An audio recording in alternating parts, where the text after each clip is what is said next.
Bem, pessoal, então, segundo bloco da nossa aula de hoje, nossa aula revisional para a nossa segunda prova. Primeiro bloco eu falei com vocês, exauri tudo que vocês precisam saber a respeito de organização criminosa para a nossa segunda prova. E mencionei que faríamos um link entre organização criminosa, especificamente no que tange ao crime de tráfico de pessoas, artigo 149-A do Decreto-Lei 2848 de 40 do Código Penal. Bem, quando se fala então em tráfico de pessoas, eu preciso entender e destacar, no primeiro momento, a competência de julgamento. Muitas pessoas acreditam que a competência de julgamento do crime de tráfico de pessoas é da Justiça Federal. Mas, na verdade, depende. Depende do quê? Do dolo do agente. Então, olha o que eu estou te dizendo. A competência depende do dolo do agente. Não é do agente chegar ou não chegar, eventualmente, a território internacional ou da vítima chegar a território internacional. Então, veja, primeira observação a respeito de competência.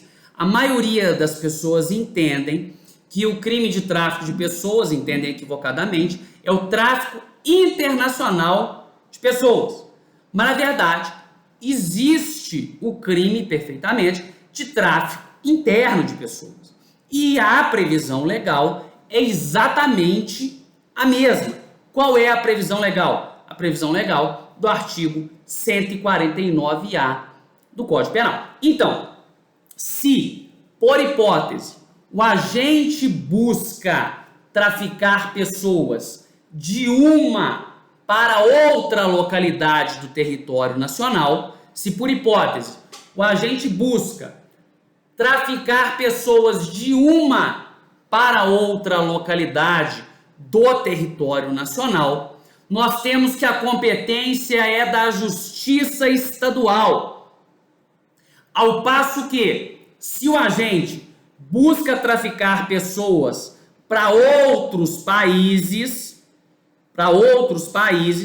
a competência é da Justiça Federal. Veja, novamente, que a diferenciação de competência entre a Justiça Estadual e a Justiça Federal reside no dolo do agente, na vontade livre e consciente de atingir o quê? O resultado. Tá? Eu não mencionei que a competência é verificada quando a vítima o quê? Quando a vítima o quê? Encontra saída do território nacional, ou quando a vítima aporta em outra localidade, ou quando a vítima aporta em país estrangeiro, tá? Então, você tem que verificar para a identificação da competência o dolo do agente. Se o agente quer transportar a vítima, traficar a pessoa para fora do território nacional, não interessa se essa pessoa vai ou não para fora do território nacional. Não interessa. A partir do momento que a vítima é convencida, a exemplo do verbo nuclear ali, aliciar, convencer, a partir do momento que a vítima é convencida, seja mediante fraude, por exemplo, aí para fora do território nacional, ainda que a vítima não vá para fora do território nacional, existindo o dolo do agente de traficá-la para fora do território nacional, a competência é da Justiça Federal. A competência é da Justiça Federal. Por que isso é importante? Veja lá.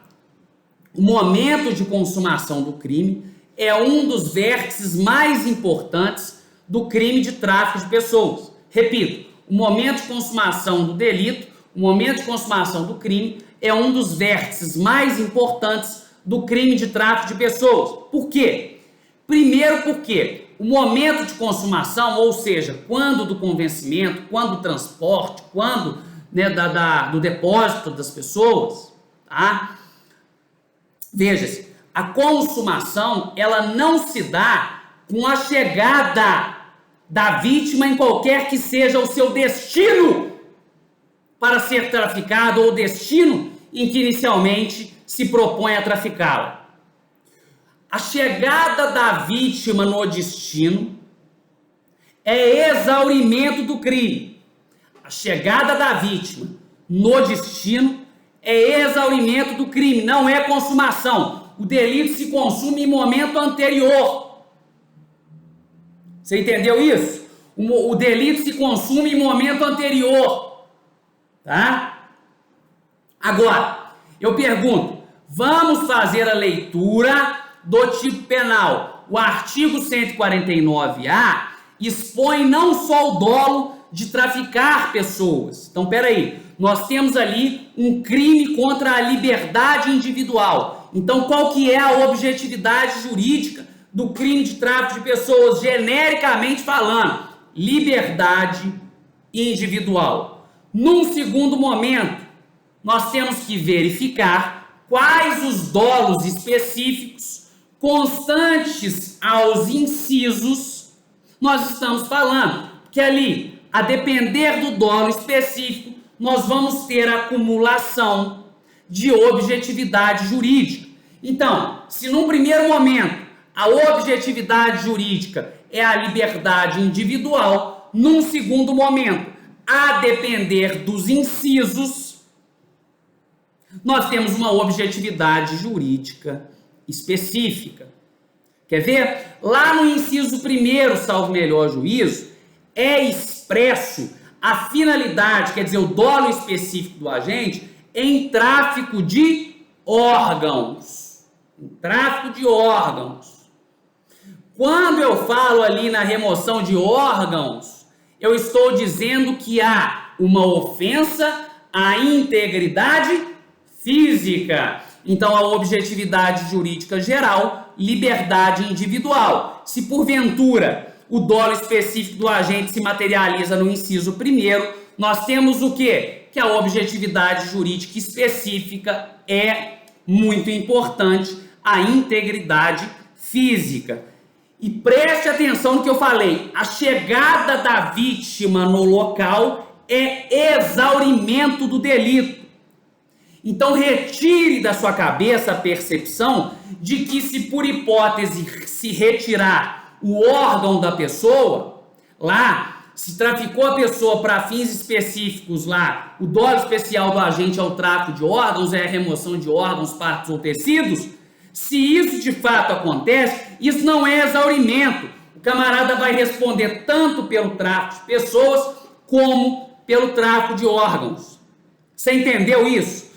O exaurimento é a chegada da vítima no local onde se pretende traficá-la. Se ocorre a remoção de órgãos, não é exaurimento do delito, é tipo penal específico e a vítima vai responder pelos dois, perdão, e o agente vai responder pelos dois, tá? O agente vai responder pelos dois.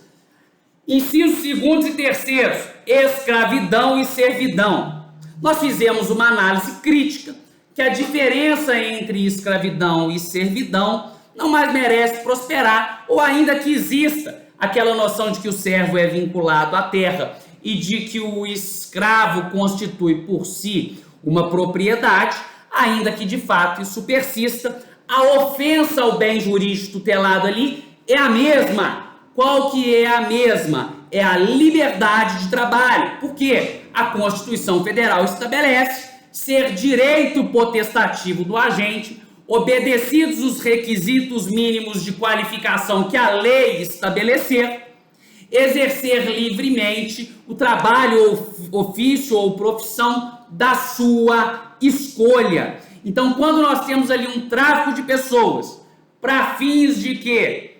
De trabalho escravo ou de servidão, nós temos ali uma violação em âmbito genérico do quê? Da liberdade individual, mas em âmbito específico de quê? Da liberdade de trabalho, meu filho. Você entendeu o que eu estou dizendo? Em âmbito específico da liberdade de trabalho. Então veja, a chegada dessa vítima, que foi levada, por exemplo, lá do Maranhão para São Paulo, a chegada dela a São Paulo é mero exaurimento do crime de tráfico de pessoas. Por quê? Quando que o crime se consumou? O crime se consumou no momento de convencimento. Deu para entender? O crime se consuma no momento de convencimento. Aqui a chegada da vítima a São Paulo é mero exaurimento, meu doutor e minha doutora. Ao passo que, quando a vítima passa a trabalhar como escravo, de fato, o trabalho escravo não é mero exaurimento. O trabalho escravo vai dar origem à responsabilização penal dos agentes que estiverem envolvidos em tipo penal específico, ou seja, eventualmente, se ligado aos dois delitos, o agente transportador, o agente aliciador, o agente traficante vai responder pelo tráfico de pessoas e pela redução à condição análoga de escravo. Entenderam isso aí? Objetivo geral. Objetividade jurídica geral, liberdade individual. Objetividade jurídica específica, qual que é? Objetividade jurídica específica, nós temos ali a liberdade de trabalho.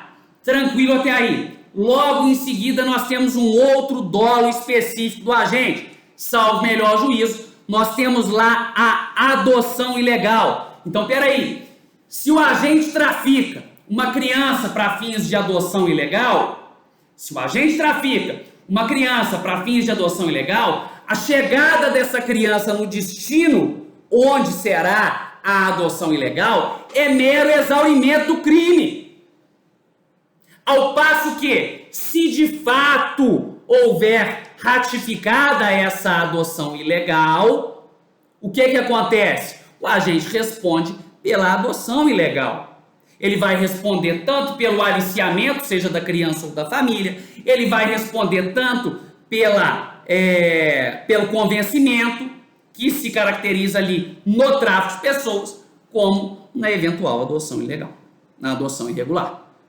Tá? Então nós temos que entender objetividade jurídica geral. Qual que é, meu doutor? Qual que é, minha doutora? Objetividade jurídica geral, liberdade individual. Objetividade jurídica específica, ordem familiar. A objetividade jurídica específica é a ordem familiar. E agora, por fim, nós adentramos ao último inciso, salvo melhor juízo. Nós temos lá exploração sexual. Nós temos lá exploração sexual.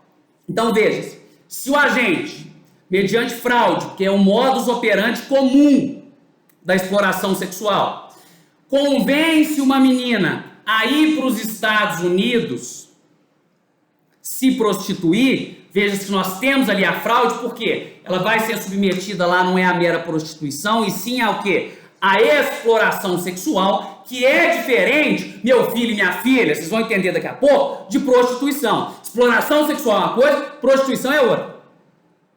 Então, se verifica o convencimento da vítima, por exemplo, por fraude, e ao chegar lá, essa vítima é submetida à exploração sexual, o agente vai responder tanto pelo quê? Tráfico de pessoas, como pelo quê?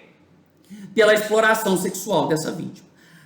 Quando que se consome delito? Com o convencimento da vítima, com o transporte da vítima, ou com qualquer dos verbos nucleares previstos ao caput do artigo 149-A. Tá? Então, o delito se consuma ali. A chegada da vítima, por exemplo, a Nova York, é mero exaurimento, quer dizer, o crime já se consumou. Por quê? Porque se ela não chegar nem a sair do país, a competência já vai ser da Justiça Federal, porque nós temos o dolo transnacional do delito, e ainda o crime já resta consumado. Não é crime tentado não, meu filho. Não é crime tentado não, minha filha. O crime é consumado. Tá bom? Vocês entenderam isso aí? Então, na sequência, o que a gente tem que dizer? Nesse aspecto, quando a vítima chega, então, a território estrangeiro, imaginemos, e lá, ela, no momento da chegada, perdão, nós temos o exaurimento. Mas se ela é submetida à exploração sexual, isso vai levar os agentes à responsabilidade tanto do tráfico quanto da exploração sexual. Entenderam isso aí? Então, objetivo geral, objetividade jurídica geral. Qual que é a objetividade jurídica geral? Liberdade individual. Na modalidade exploração sexual, qual que é a objetividade jurídica especial? A objetividade jurídica especial é a dignidade sexual. Muita atenção que eu vou falar agora. Ponto X da aula, presta atenção, ápice da nossa revisão. O crime de tráfico de pessoas não comporta o consentimento da vítima, seja como causa excludente da tipicidade, seja como causa excludente da antijuridicidade. O consentimento da vítima não exclui a incidência do crime de tráfico de pessoas. O consentimento da vítima não exclui a tipificação do artigo 149-A. Entendeu isso aí? Hugo me explica melhor, eu vou te explicar. Veja que todos os incisos previstos ao artigo 149-A, todos, sem exceção, todos eles previstos ao artigo 149-A, indicam a prática de atos ilícitos, independentemente do crime de tráfico. Por exemplo, se não tiver tráfico de pessoas, por si só a extração de órgãos, partes e tecidos do corpo de uma pessoa, configura crime? Sim, configura crime. Inciso 2º, reduzir essa pessoa à condição análoga de escravo, seja trabalho escravo ou servil, configura crime, independentemente do tráfico de pessoas, Hugo? Configura crime. Próximo inciso, adoção ilegal, configura crime independentemente do tráfico de pessoas, Hugo? Configura crime independente. Exploração sexual, configura crime independente do tráfico de pessoas, Hugo? Configura crime. Faça a leitura do dispositivo conforme manda o princípio da legalidade. Então é perfeitamente possível que alguém, seja lá por qualquer motivo, ofereça uma proposta de emprego a determinada pessoa no Brasil e essa pessoa se desloque a outro país. Veja que não houve fraude, houve uma proposta de emprego e essa pessoa vai chegar em outro país e lá, nesse outro estado, essa pessoa estando lá regularmente, essa pessoa entrando como estrangeiro regularmente nesse estado, e nesse estado sendo permitido o quê? A prostituição ou a casa de prostituição, não me interessa. Essa pessoa aceitando essa proposta inicial, ela começa a trabalhar como prostituta. Essa pessoa começa a trabalhar como prostituta. Que crime que tem? Que crime que tem? O consentimento não pode se verificar em relação à exploração sexual. O consentimento não pode se verificar em razão da exploração sexual, que é diferente de prostituição. Então, se uma pessoa sai do Brasil para trabalhar fora e não houve violência, não houve a grave ameaça, não houve fraude, e lá ela simplesmente aceitou um convite, e lá ela passa a trabalhar como prostituta, não tem crime não, meu filho. Claro, observado o fato de lá nesse país a prostituição ser lícita ou a casa de prostituição ser lícita. No Brasil, casa de prostituição é lícito. É ilícito. Casa de prostituição no Brasil é ilícito. Prostituição não é. Então, o que se enquadraria como exploração sexual? Ora, se enquadraria como exploração sexual o fato dela ter ido com a promessa de um salário e chegar lá não ter o salário, ou o fato dela ter ido com a promessa de regularidade e não ter regularidade, ou o fato dela chegar lá e no determinado país não ser autorizado nem a prostituição ou a exploração ou a casa de prostituição. Nesses casos, percebam que nós estaríamos diante do tráfico de pessoas. Agora, se simplesmente existiu um convite, essa pessoa pode aceitar o convite? Sim, desde que lá nesse outro país seja permitida a prostituição ou a casa de prostituição. Note-se que o que é ilícito é a exploração sexual. Então a vítima não pode consentir nem com a extração de órgãos, a vítima não pode consentir nem com o trabalho escravo ou servil, a vítima não pode consentir com a adoção ilegal e a vítima não pode consentir com o quê? Com a exploração sexual, porque o consentimento da vítima no crime de tráfico de pessoas não pode ser usado nem para excluir a tipicidade, muito menos a ilicitude do fato, tá? Com uma ressalva, o convite para deslocamento, para trabalho em outro país, sem que verificada fraude, grave ameaça, nada, para exercício da prostituição, se no país destinatário a prostituição, ou se no país destinatário a casa de prostituição for prática lícita, não tem exploração sexual, não tem crime de tráfico de pessoas. Das uma, porque não verificada elementar fraude, não verificada violência ou grave ameaça como elementares. Das duas, porque lá no país destinatário a prática é lícita. Se a prática é lícita, a mera prostituição e não exploração sexual. Bacana? Boa prova para vocês, queridos. Tenho certeza que vocês vão arrebentar. Essa turma é fenomenal, essa turma é fantástica. Já estão todos com 10 garantidos. Vão ter que fazer a prova por mera formalidade. Um abraço, queridos. Valeu, bom final de semana.